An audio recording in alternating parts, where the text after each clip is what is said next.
Selamat pagi, selamat kita berjumpa lagi dalam ngobrol teologi kita di sela-sela kesibukan kita masing-masing. Di hari ini kita coba mempersembahkan satu waktu tertentu untuk kita merenungkan kebenaran firman ya. Nah, kemarin kita sudah membuka surat 1 Timotius pasal yang pertama dan pasal yang ke-6 yang memberikan gambaran satu preseden, satu kejadian nyata yang terjadi pada gereja mula-mula yang dicatat di dalam Alkitab.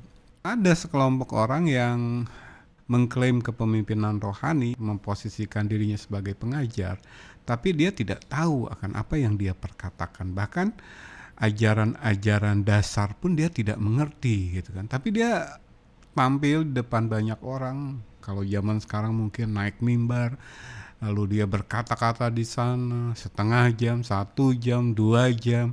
Padahal dia tidak mengerti apa yang dia perkatakan. Bahkan doktrin-doktrin atau ajaran dasar kekristenan. Apa itu kekristenan? Apa itu iman yang benar? Apa itu keselamatan di dalam Kristus? Apa itu kerajaan Allah? Apa itu hidup kekal? Dia tidak memahami apa itu kekristenan.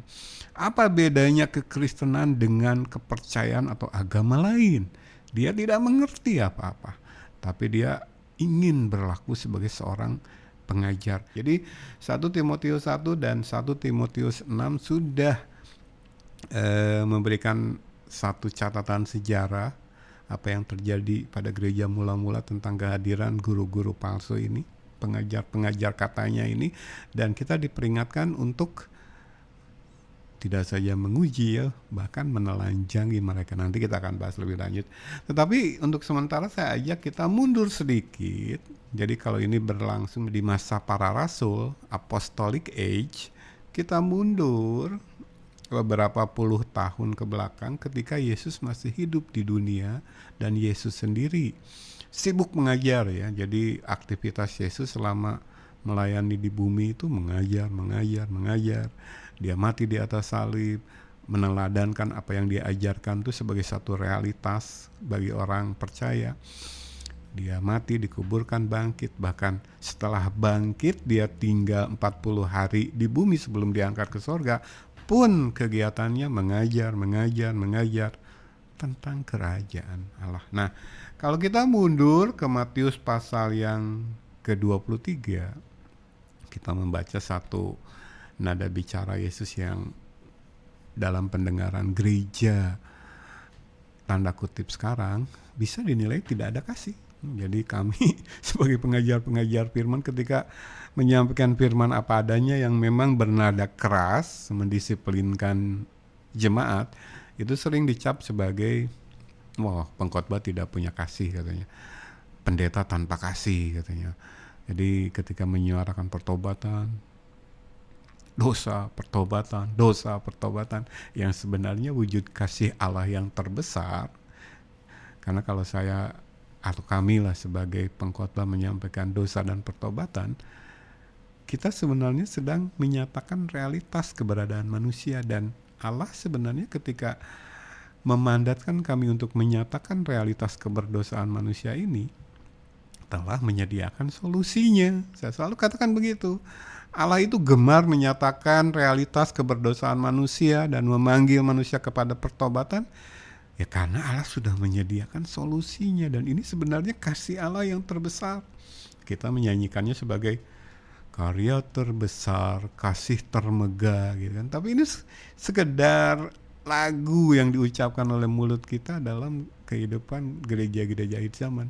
Kita tidak pernah menyadari bahwa justru kasih Allah, wujud kasih Allah terbesar itu sesuatu yang rohani. Ketika kepada kita manusia berdosa dinyatakan realitas keberdosaan kita, tetapi Allah sudah menyediakan solusi, membuka pintu pertobatan, dan kita dipanggil ke dalam pertobatannya. Nah, kalau kita menyampaikan ini di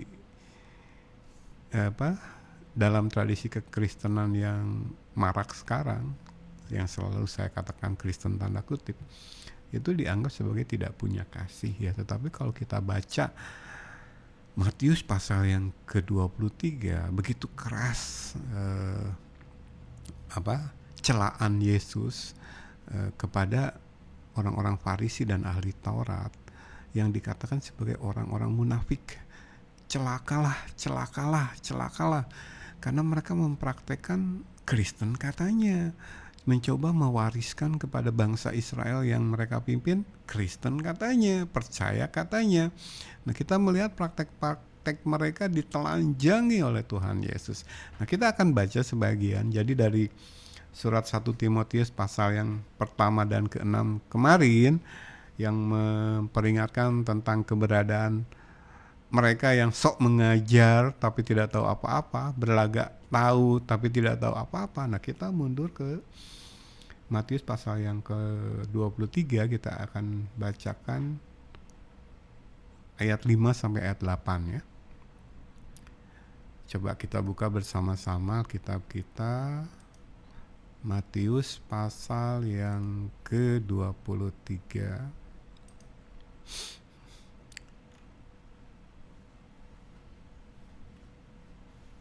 Ayat 5 sampai ayat yang ke-8 saya akan bacakan demikian firman Tuhan. Semua pekerjaan yang mereka lakukan hanya dimaksud supaya dilihat orang. Ini berbicara tentang para ahli Taurat dan orang-orang Farisi ya, yang mengklaim kepemimpinan rohani. Jadi mendudukan diri mereka di atas kebanyakan orang Israel lalu mengajar. Tetapi motivasi mereka tuh salah. Bahkan sebenarnya mereka tidak memiliki otoritas ilahi, tidak ada firman dalam kehidupan mereka ya. Jadi mereka di sini merujuk kepada orang-orang Farisi dan para ahli Taurat ya. Saya ulangi, Matius 23 mulai ayat yang ke-5. Semua pekerjaan yang mereka lakukan hanya dimaksud supaya dilihat orang. Mereka memakai tali sembahyang yang lebar dan jubah yang panjang. Mereka suka duduk di tempat terhormat dalam perjamuan dan di tempat terdepan di rumah ibadat. Mereka suka menerima penghormatan di pasar dan suka dipanggil rabi. Tetapi kamu, janganlah kamu disebut rabi, karena hanya satu rabimu dan kamu semua adalah saudara. Jadi saya hanya baca 4 ayat saja. Jadi inilah para pengajar-pengajar palsu yang saya katakan sebagai pengajar katanya. Jadi mereka mengklaim kepemimpinan rohani, mencoba mengambil posisi mengajar dalam konteks zaman sekarang, naik mimbar, mungkin berkhotbah setiap hari Minggu. Bahkan di banyak gereja tanda kutip tuh ada yang sampai berkhotbah 1 hari Minggu sampai beberapa kali. Ini realitas ya. Tapi mereka mengejar satu hal yang salah, bukan memperlengkapi jemaat dengan kemampuan menguji. Jangankan sampai seperti itu, justru menjauhkan jemaat dari kemampuan menguji. Mengapa? Karena kalau jemaat memiliki pengetahuan akan kebenaran, memiliki kemampuan untuk menguji mereka yang berani naik mimbar, waduh, mungkin mereka berkata dalam hati, terbongkarlah kedok saya. Terbongkarlah niat saya yang sebenarnya. Apa niat saya? Mengklaim posisi pengajar. Di sini dituliskan ya dalam ayat yang ke-5, semua pekerjaan yang mereka lakukan hanya dimaksud supaya dilihat orang. Nah, hari-hari ini khususnya di medsos itu muncul hamba Tuhan selebritis ya. Jadi mengejar popularitas, kalau di YouTube mengejar subscriber, mengejar viewers gitu kan. Makin populer video yang mereka posting, mereka semakin bangga.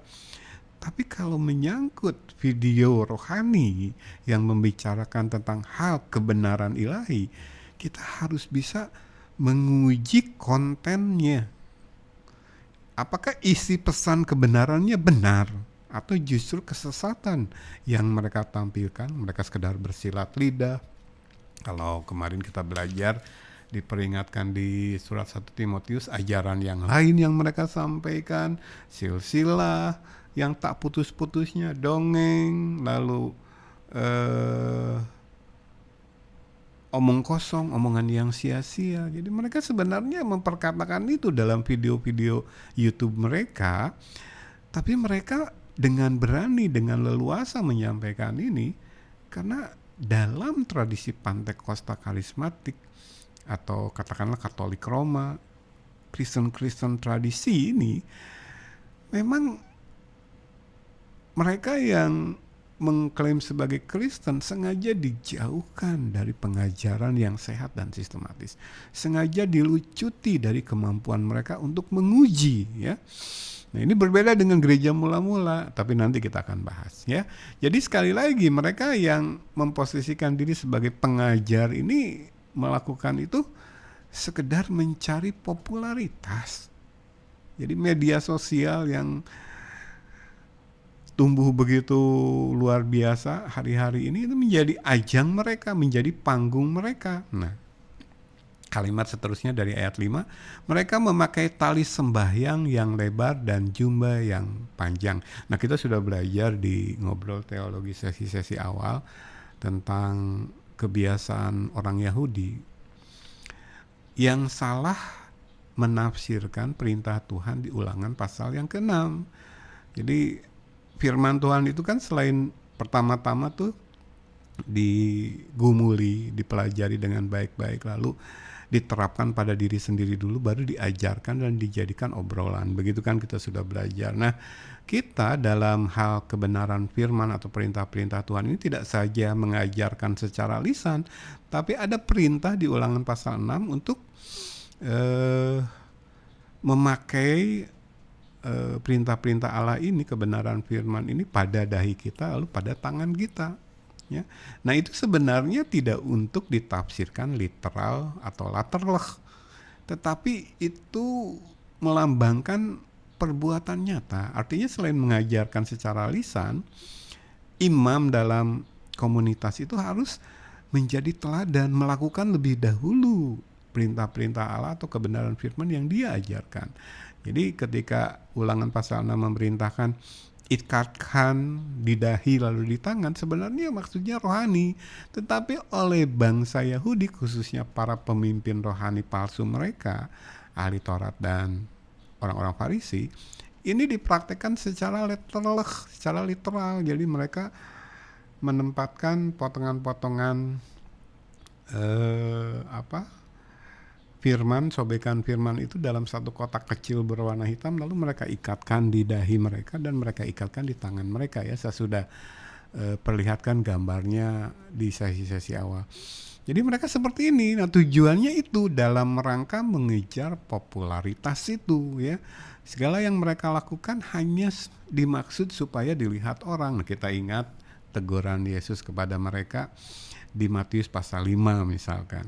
Padahal perintah Allah atau kesukaan Allah itu melihat yang tersembunyi. Jadi ketika kita mempraktekkan ajaran agama kita diwakili oleh 3 hal di Matius pasal yang ke-5, yaitu berdoa, berpuasa, dan bersedekah, itu tidak boleh untuk dilihat orang, tetapi tersembunyi. Dan Allah suka melihat yang tersembunyi. Sekali lagi, praktek iman yang benar itu antara kita dan Allah, tidak untuk dipuji manusia. Jadi pemimpin rohani itu tidak untuk menjadi selebritis, dikenal orang, supaya YouTube-nya besar, supaya gerejanya besar, banyak jemaatnya, dan pada akhirnya ibadah sekedar menjadi sumber mencari keuntungan duniawi.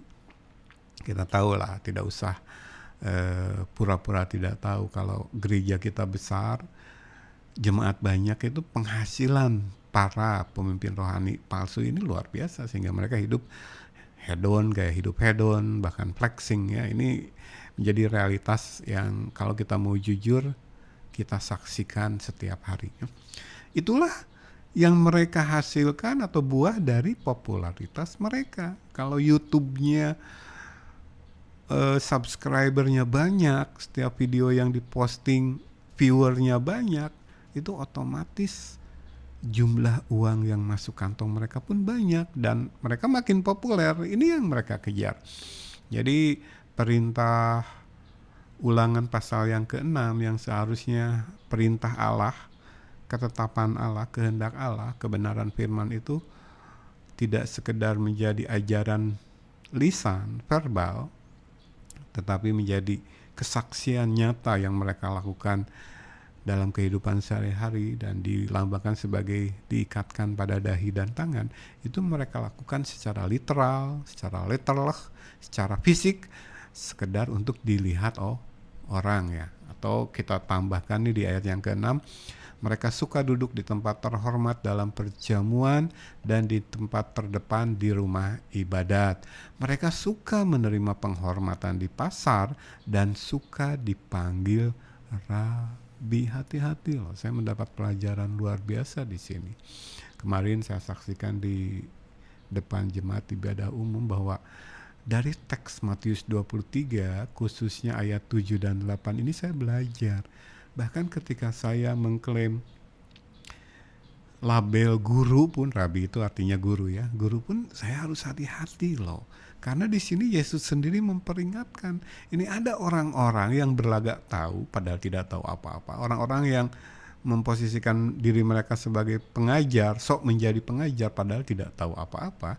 Tapi mereka suka menerima penghormatan dan suka dipanggil Rabi. Hati-hati loh. Jadi kalau dalam seri kami di ibadah umum, di sesi-sesi atau minggu-minggu yang lalu, saya sudah presentasikan isi Alkitab yang memberikan peringatan.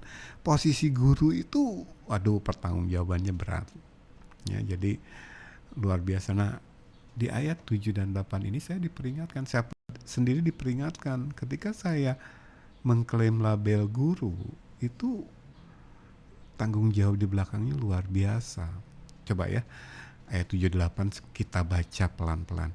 Mereka, guru-guru palsu ini, suka menerima penghormatan di pasar dan suka dipanggil Rabi. Karena yang mereka kejar kan popularitas ya. Mereka pengen menjadi pendeta-pendeta, hamba Tuhan, gembala, selebriti. Karena memang itu yang mereka kejar.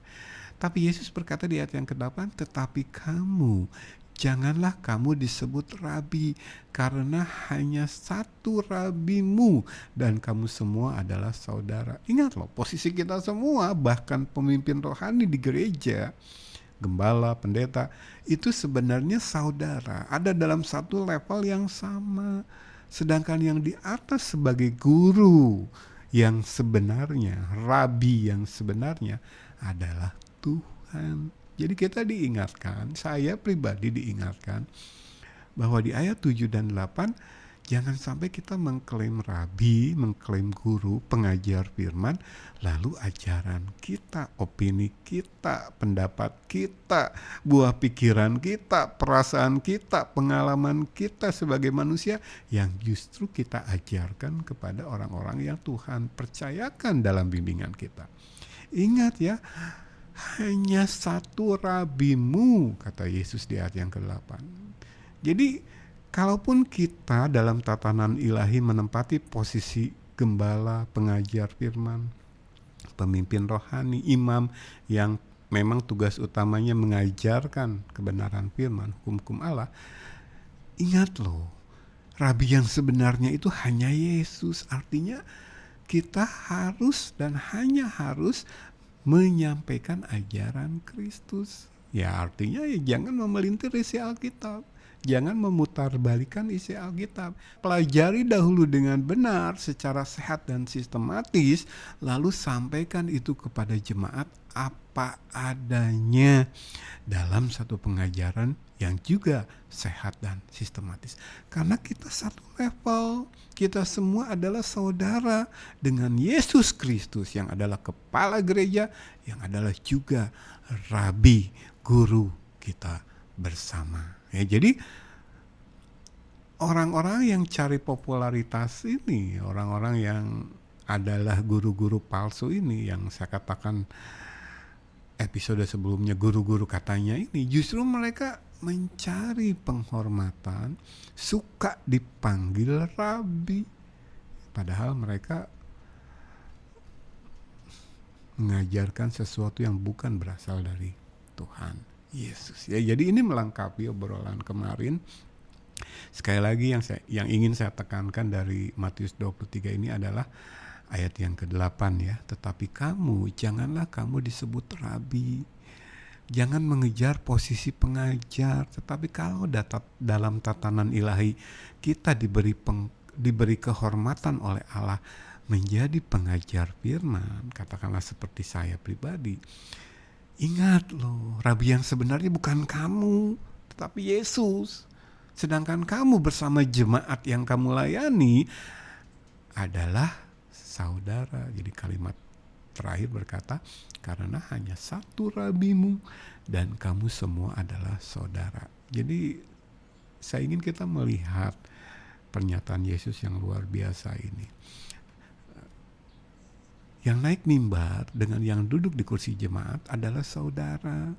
Jadi yang naik mimbar, dalam tatanan ilahi dia naik mimbar sebagai gembala, pendeta, itu tugasnya untuk menyampaikan pengajaran dari rabi yang sebenarnya. Satu-satunya rabi, satu-satunya guru kita, kepala gereja, Tuhan Yesus. Dan itu semua ada dalam Alkitab yang harus kita tafsirkan dengan sehat dalam satu pengajaran yang sistematis. Ingat itu.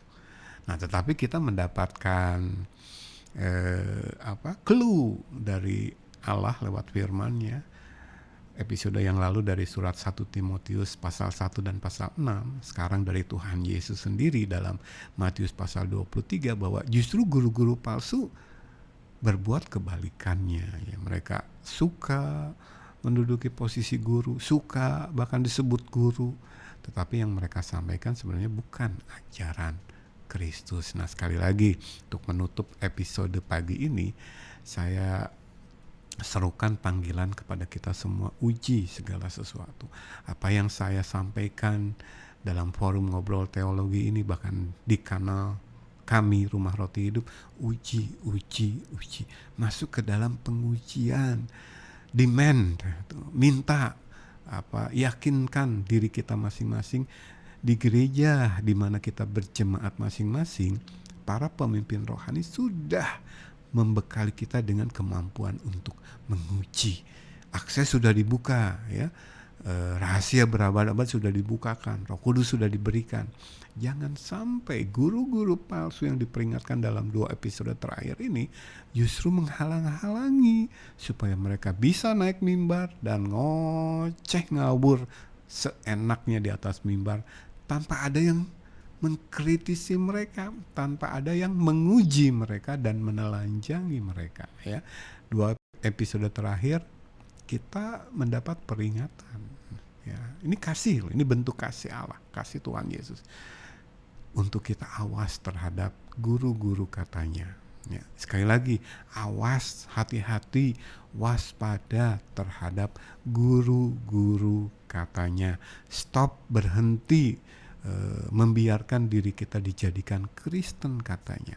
Mulai tuntut hak kita sebagai imam dalam perjanjian baru, sebagai orang percaya dalam iman yang benar kepada Kristus.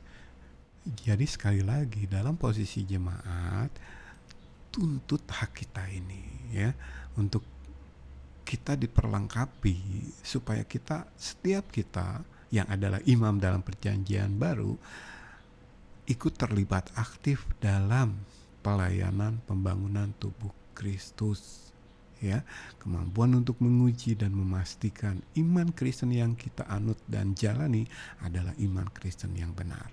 Soal nasib kita dalam kekekalan bukan soal sepele, bukan soal main-main. Hal sorga neraka bukan soal sepele dan bukan soal main-main. Pastikan mumpung kita masih hidup di dunia ini, dimanapun kita berjemaat, pastikan Allah turun ke dunia sebagai Yesus yang harus menderita dan mati di salib. Memang turun ke dunia untuk memberikan ini bagi setiap kita orang Kristen yang benar. Selamat pagi, sampai jumpa di episode berikutnya. Tuhan Yesus memberkati.